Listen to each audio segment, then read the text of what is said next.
ఆచార్య సుప్రసన్న గారి సహృదయ చక్రం 12వ భాగం 10/8/26 1000 పడగలలోని అంతరార్థం చెప్తున్నాడు.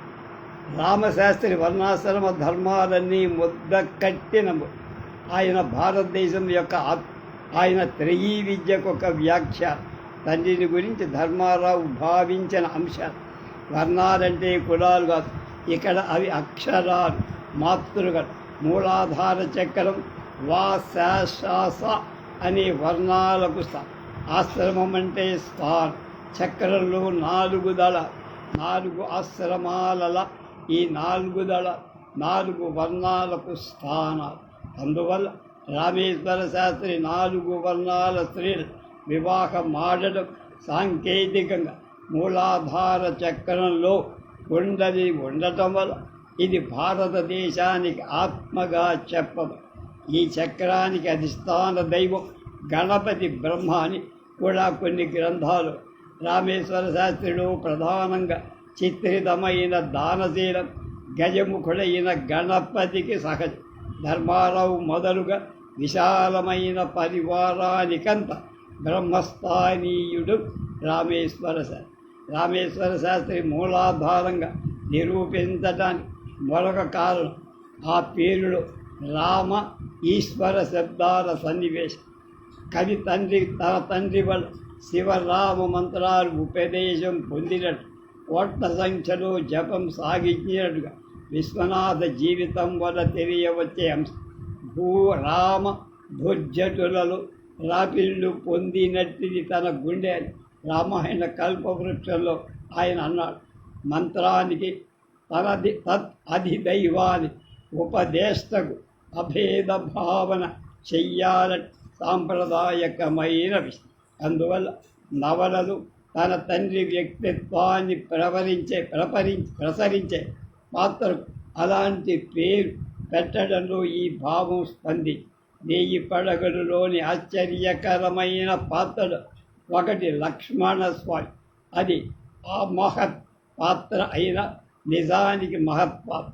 ఈ లక్ష్మణ స్వామి జమీందారుల ఏరు బ్రహ్మరంధ్ర భేదనతో దీనికి ప్రాణోత్కరమణం.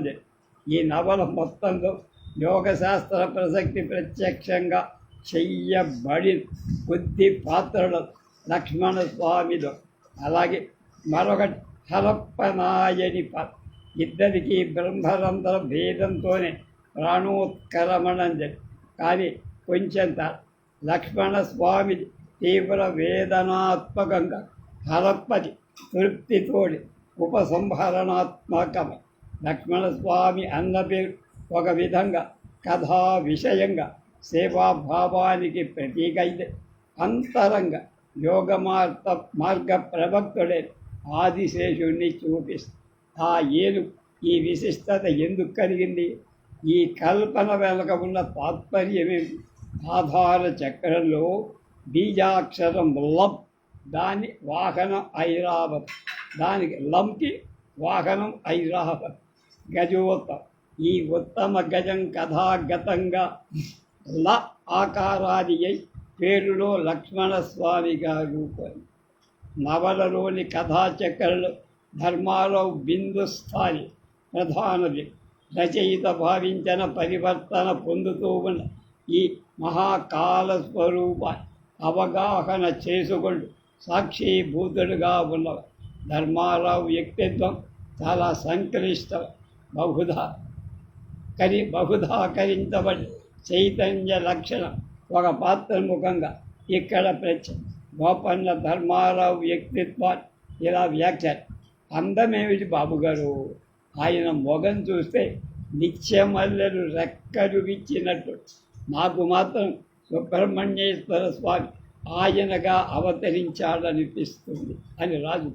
ధర్మారావు సౌందర్యం సామాన్య శారీరక సౌందర్యం కాదు, ఆత్మగుణాలచే హృదయ ఆవర్జ్యక. నిత్యమల్లలు రెక్కలు విడవటకుండా ఆయన జీవితానికంతటికీ వ్యాఖ్య. నిత్యమల్లెలు వికాసం కోసం ఎదురు చూసే వాళ్ళంతా ధర్మారావు ప్రభావంతో సర్వతోముఖ వికాసాన్ని పొందుతారు.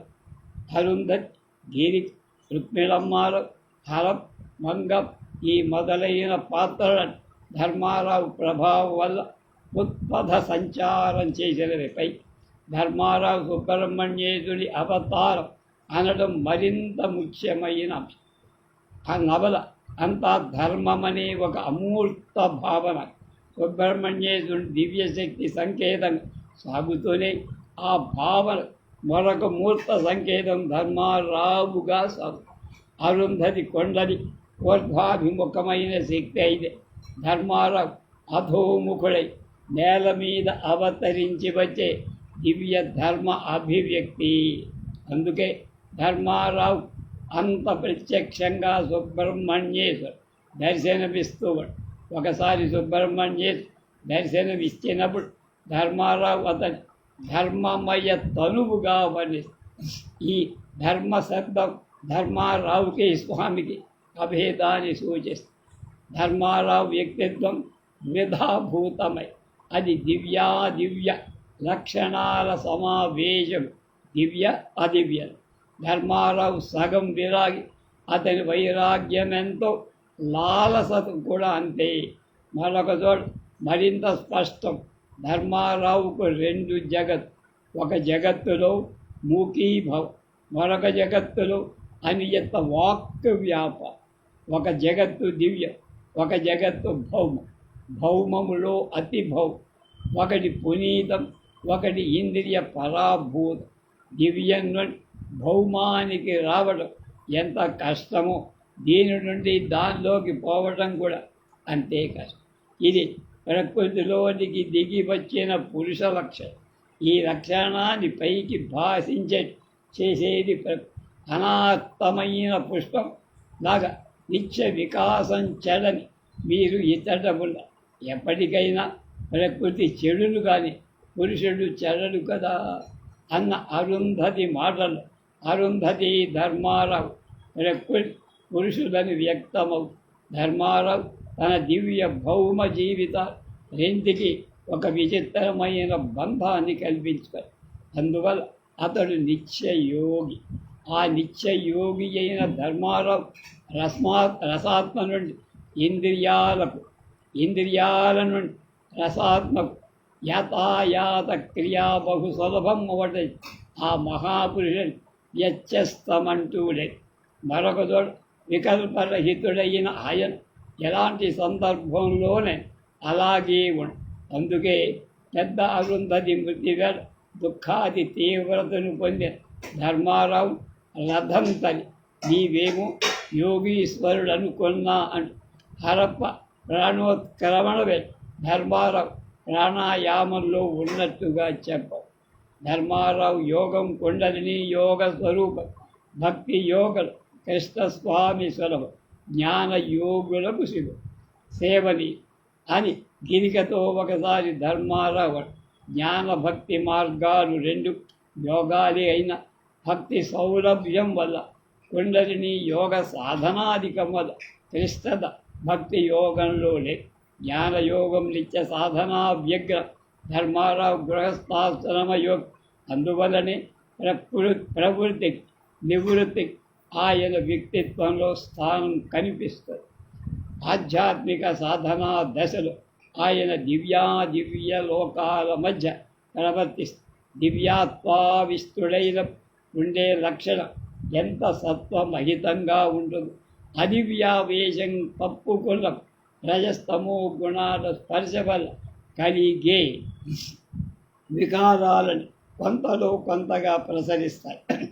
అభ్యాస వైరాగ్యాభ్యాం తంది రోధ అని యోగ సూత్రాల్లో చెప్పబడ్డ విధంగా మనోద్రవ్య ప్రవాహాన్ని నిరోధించడం అభ్యాస వైరాగ్యాల వల్ల మాత్రమే సాధ్యం. ఈ మార్గం ధర్మారావు పతంజలి చెప్పిన ఈశ్వర ప్రణిధానమే భక్తి. ఈ యోగాన్ని గిరికి అవలమే. ధర్మారావు యోగ సాధన అంతా నిత్యాభ్యాసంలాగా అంత చైతన్య చక్రాన్ని బహిర్ముఖమైన జీవిత చక్రాన్ని ఒక అన్వయం కుదిరించుకునే ప్రయత్నం సాగి రెండు ప్రవాహాలు రెండుగా సాగిపోతూ ఉన్నట్టు ఉన్నా ఎక్కడో రెండు కలుస్తూ విడిపోతూ ఉండటం కూడా ఈ ప్రదేశాలే ఆయన అంతర్లక్షణాన్ని బట్టి. ధర్మారావు పాత్ర ఒక్క ప్రతీకాత్మత ఈ రెండంచుల నుంచి దర్శించాలి. అరుంధతి కొండలు మాయ అయితే ధర్మారావు పురుషుడు, ఆత్మ, జ్ఞానం పొందిన శివుడు. ఇది దివ్యభావ చైతన్యావేశ దశలో ధర్మారావన్న పేరు కూడా ఉభయత వ్యంజకంగానే తీసుకో. ధర్మం అంటే లోక వ్యవహారాన్ని, ఐహిక ఆముష్మికానికి లంక అని మానబద్ధం. లోక జీవన పరిస్థితి అంతా ధర్మమే భరిస్తుంది. ఇక ధర్మం అంటే ధనుస్సు అని కూడా అర్థం. ప్రణవో ధనువు శరో వ్యాత్మ బ్రహ్మత లక్ష్యముచ్చదే ఛాందోగ్యం అని ఉపనిషత్తులో చెప్పబడ్డట్టు ప్రణవానికి సంకేతం ఛాబద్ధము సంధిత శరము అయిన ధనువు మూలాధారం. అక్కడి నుంచి సహస్రారం దాకా ప్రబుద్ధ కుండలిని సహిత సహస్రారాభి ముఖంగా ఉన్న బ్రహ్మదండంగా భావ్యమానము నిర్గుణ పరబ్రహ్మాన్ని శబ్దరూపంగా కలిగే అభివ్యక్తిగా తస్య వాచక ప్రణవ అని యోగశాస్త్రం ఈ విలక్షణమైన వ్యక్తిత్వం సంధించటం వల్లనే ధర్మారావులు అలౌకిక దర్శనం చెయ్యగలిగిన స్థాయి దృశ్యమానం కనబడు. అరుంధతి ముఖం మీద ఆయన వర్ణించిన లజ్జా రేఖ స్వరూపం. ఆ రేఖ కొన్ని జన్మలుగా అభ్యసించిన ఒక అభినయ విశేషంలాగా ఆమె ముఖం మీద అంతలో వచ్చిన కానీ ఆ ముఖం మేఘం తాటున అస్తమించి సూర్య రోజు ఎగదని పశ్చిమాదిశ పైభాగాల గల తెల్ల మొగిడు చివళ్ళ బంగారు జరీదాకా దగ్గ దగ్గ మెరిసిపోయే వేళ ఆ ముగిడుల అడ్డంగా బిగ్గులు పక్షి తన తెల్లని రెక్కలతో గీసినట్టు మెరిసిపోతాయి. ధర్మారావు నిలుచున్నవాడు నిలుచున్నట్టే ముగ్ధుడైపో. పతి పొందిన తన్వయత్వాన్ని ఏమి కారణమో భార్యకు తెలియదు. తాను తన భర్తకు ఎంత ప్రేమాస్పదురాలు అవడం ఆమె ప్రాణ మార్గాలు అమృత ప్రవాహాలు సుళ్ళు తిరిగి మిగతావి రేపు.